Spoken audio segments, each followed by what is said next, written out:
मैं श्रीमुख किसान चैनल से धान की खेती के बारे में कुछ जानकारी प्राप्त करना चाहती हूँ।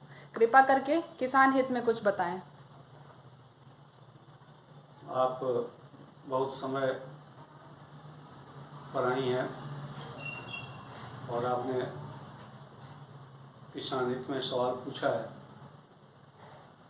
थोड़ा देर ज़रूर हो गया है, फिर भी किसानों के लिए जानकारी मैं दे रहा हूँ।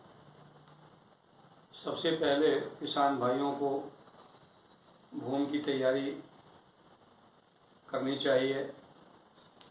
भूमि की तैयारी में सबसे ज़रूरी है कि खेत समतल हो। धान की बुआई दो तरह से होती है। सूखे खेत में इसमें भी जीरो टीलेज होता है, जिसमें कम से कम जुताई होती है। सीड ड्रिल से धान हम बो देते हैं। इसके अलावा मिनिमम टीलेज कम जुताई के द्वारा भी धान की खेती करते हैं।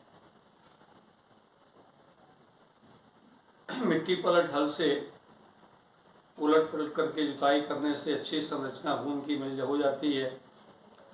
जुताई से खरपतवार और कीट पतंगे भी नष्ट हो जाते हैं। इसके लिए विभिन्न प्रकार के संयंत्रों की, कृषि यंत्रों की आवश्यकता होती है। आजकल अधिकतर किसान भाई कीचड़ पद्धति के द्वारा धान लगाते हैं, धान रोपते हैं। इसके लिए ये ज़रूरी है कि खेत में पानी की गहराई हर जगह समान होना चाहिए। ये तभी होगा जब खेत समतल होगा। कुछ उन्नति धान की जातियाँ बताएं जिससे हम लोग उगाकर अच्छा लाभ प्राप्त कर सकें। उन्नत धान की किस्म आजकल बहुत सी आई हैं। इसमें कुछ धान के जातियों के बारे में बताऊंगा, जिसको उगाकर किसान भाई कम पानी में भी अच्छी उपज प्राप्त कर सकते हैं। तो आइए हम आपको बताते हैं उन किसानों के को जो अच्छी उपज वाली जातियां बोना चाहते हैं। ये जातियां हैं, 5 जातियां नई निकाली गई हैं। पहली जाति है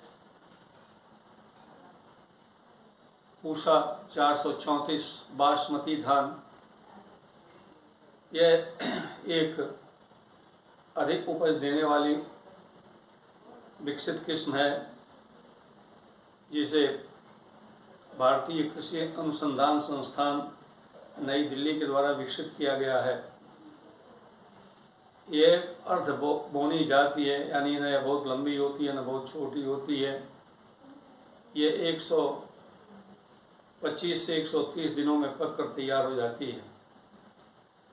इस जाति की एक विशेषता और होती है कि इसमें जीवाणु झुलसा वाली बीमारी नहीं लगती है। ये रोगरोधी है। ये हल्के ऊसर भूमि में भी खेती की जा सकती है और प्रति हेक्टेयर ये 6 से 7 टन धान की उपज इससे प्राप्त हो जाती है। किसान भाइयों के लिए एक और धान है जो आजकल बहुत अच्छा है। इसका नाम है संत धान 12। ये गोविंद वल्लभ पंत कृषि एवं औद्योगिक विश्वविद्यालय पंतनगर से विकसित की गई है। ये 110 से 115 दिन में पककर तैयार होती है। 7 से 8 टन प्रति हेक्टेयर इसकी उपज है। इसके बाद एक और जाति है HB 76। ये अंतर्राष्ट्रीय चावल अनुसंधान संस्थान फिलीपींस के द्वारा विकसित की गई है। इसकी भी लंबाई न बहुत बड़ी होती है न छोटी होती है, अर्धबौनी जाती है और 105 से 110 दिन में पक के तैयार हो जाती है। इस धान से भी 6 से 7 टन धान प्रति हेक्टेयर उगाया जा सकता है। ये एक बात के लिए और भी अच्छा है, इसमें ब्लास्ट रोग नहीं लगता है, उसके लिए प्रतिरोधक है। इसमें टुंगरो वायरस का भी प्रभाव नहीं पड़ता है। इसके बाद एक और धान है स्क्वाश। ये धान शेरे कश्मीर कृषि विज्ञान विश्वविद्यालय द्वारा विकसित किया गया है। इसमें भी कई बीमारियों को रोकने की क्षमता है और इससे 6 से 7 टन धान प्रति हेक्टेयर की दर से मिल जाता है। ये 135 से 140 दिन में पक के तैयार हो जाती है। ये सूखा और जलमग्न और लवणता के लिए रोधी किस्म है। ऊषा 1401 एक और बड़ी अच्छी जाति है। ये बासमती धान है, इसमें सुगंध बहुत अच्छा होता है और ये 135 से 140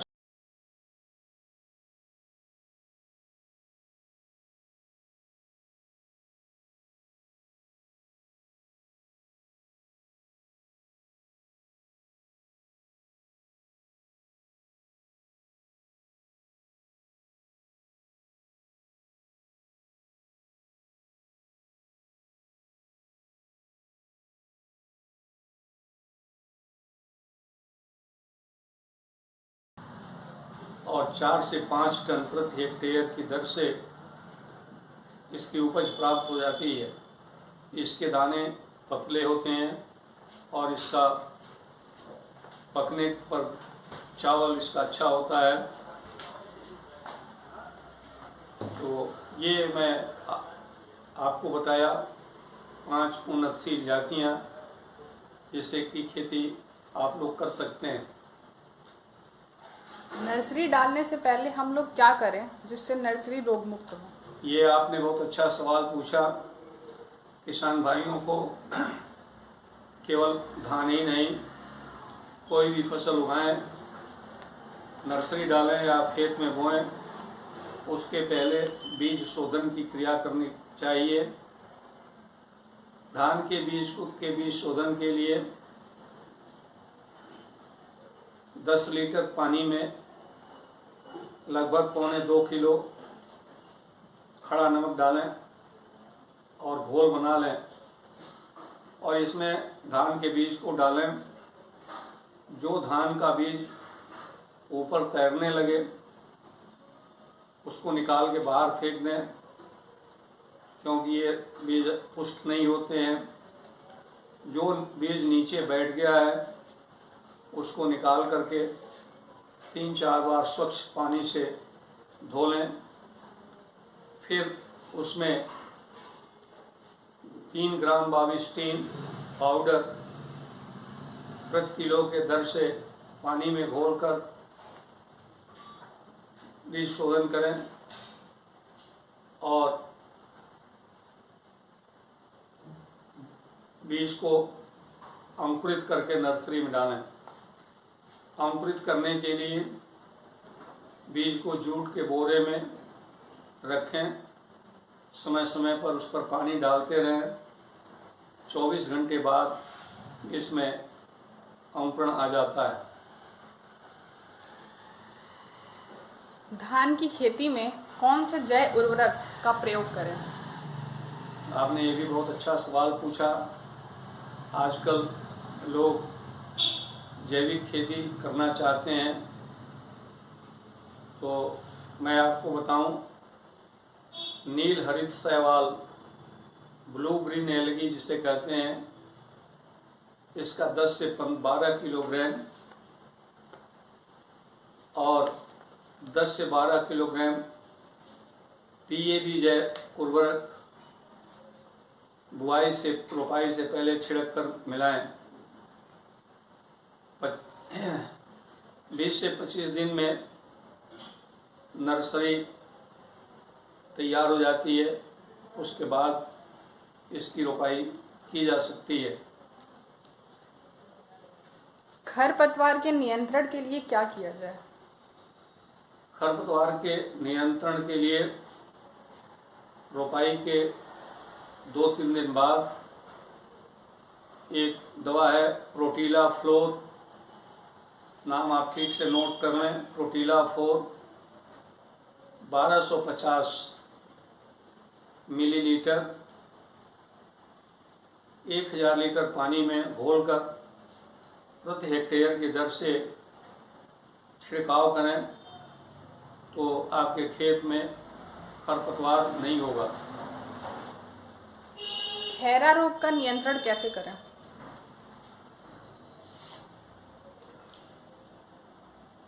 रोग और कीड़ों के नियंत्रण के लिए नाइट्रोजन अधिक न डालें, संतुलित मात्रा में खाद का प्रयोग करें।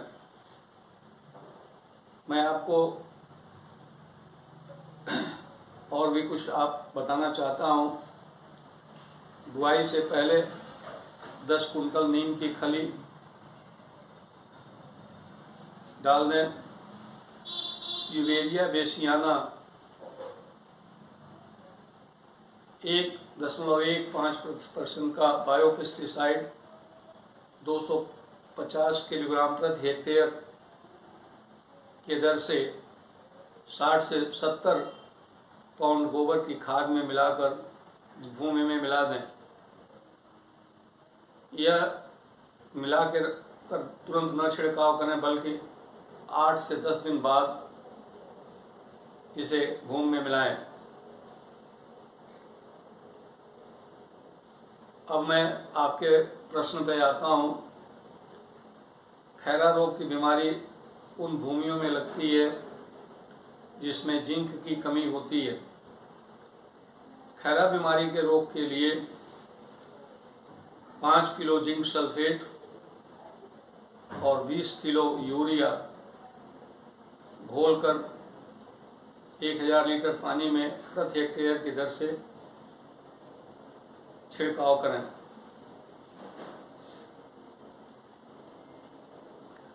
इसके अलावा कीड़ों और बीमारियों के रोकथाम के लिए कार्बेंडाजिम 50%, 500 ग्राम, हेक्साकोनाजोल 5.5%, 1 लीटर पानी में घोलकर छिड़काव करें। इसमें एक और दवा का छिड़काव कर सकते हैं, मैंकोजेब 75%, ये 2 किलोग्राम 1000 लीटर पानी में प्रति हेक्टेयर की दर से छिड़काव करें तो धान की कई बीमारियां नहीं लगती हैं। किसान भाइयों, जो हमारे यहाँ ये किसान आई हैं, इनके सवालों का मैं जवाब दे रहा था। आप इसे ध्यान से सुने होंगे। उम्मीद करता हूँ कि ये वीडियो आपको अच्छा लगा होगा।